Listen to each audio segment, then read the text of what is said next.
মানুষের পরিবর্তে night guard হিসেবে তার খামারে দায়িত্ব পালন করছে কুকুর। হ্যাঁ, ঠিকই শুনছেন। এই ব্যতিক্রমী উদ্যোগ নিয়েছেন ৩০ বছর বয়সী যুবক ইফতেখার হোসেন অনিক। ডেইরি ফার্ম গড়ে তোলার পর চুরির সংখ্যা বেড়ে যাওয়ায় সিকিউরিটির জন্য ব্যতিক্রমী এই উদ্যোগ নিয়েছেন তিনি।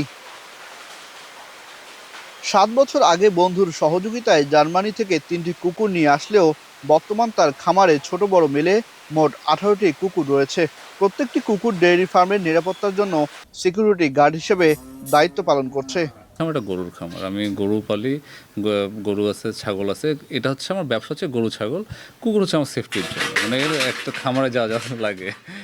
বেসিক্যালি ডেইরি খামার আমার, ডেইরি খামার। তো ওদের সেফটির জন্য হচ্ছে কুকুর। আমার খামার এবং কুকুর দুটোরই মোটামুটি একই সময়, মানে একই রকম সময় থেকে শুরু। এটা প্রায় ধরেন যে ৭ বছর হবে। একটা কুকুরের পিছনে দিনে মানে ১০০ টাকার নিচে খরচ হবে না আপনার। কারণ কি, যে ধরেন যেমন আপনি এই কুকুর, আমার এখানে যে এতগুলো কুকুর দেখতেছেন, রাইট, আমার এখানে কোনো হচ্ছে ম্যাল নিউট্রিশাস কোনো কুকুর কিন্তু দেখবেন না। মানে দেখবেন যে সবগুলো স্বাস্থ্য ভালো, মানে দেখতেও তো এদের পুষ্টিটা হয়ে সবসময় করতে হয়, এনশিওর করতে হয়। গরু, ছাগল, হাঁস, মুরগি, কবুতর, বিড়াল সহ ৪ একর জমির উপর গড়ে তুলেছেন ৬ প্রজাতির পোষা প্রাণীর খামার। তবে খামারের সেফটির জন্য ব্যবহার করা হচ্ছে কুকুরকে। প্রতিটি কুকুরের পেছনে ব্যয় হচ্ছে ১০০ টাকা। রাজধানীতে সফটওয়্যার কোম্পানিতে চাকরি করছিলেন রংপুরের বাসিন্দা ইফতেখার হোসেন। করোনার সময়ে চাকরি চলে যাওয়ায় শহর ছেড়ে চলে আসেন গ্রামে, শুরু করেন খামার।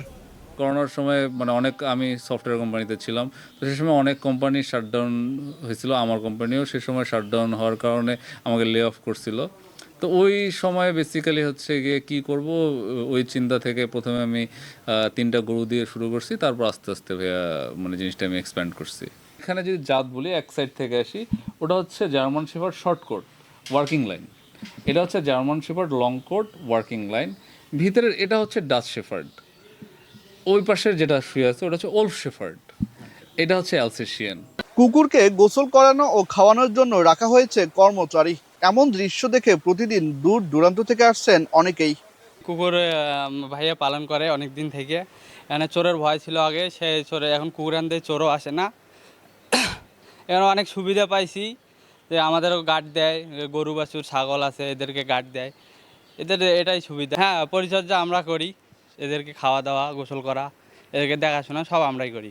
এলাকাবাসী আমি দেখতে আসছি আজকে যে ভাই কুকুর পালতিছে, তো সব মিলে দেখে আসলে আমার একটা ভালো লাগতেছে যে এইভাবে বিদেশি কুকুর পালা যায় এবং এতে অনেক সুবিধা আছে, যেমন চোরের ভয় থেকে সব কিছুই এখানে সেফটি।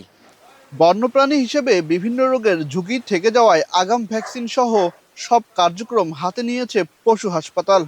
আমরা সব ব্যবস্থা করছি এবং তাদের সকল টিকা সম্পন্ন করা হয়েছে। আমরা বন্যপ্রাণীর যে সংরক্ষণ, তাদের পর্যবেক্ষণ এবং তাদের যে ব্যবস্থাপনার, আমরা এটি আগাম নিয়ে থাকি, যেন তারা কোনো অ্যাডভান্স কন্ডিশনে আসলে এই প্রাণীগুলো যেন না করতে পারে।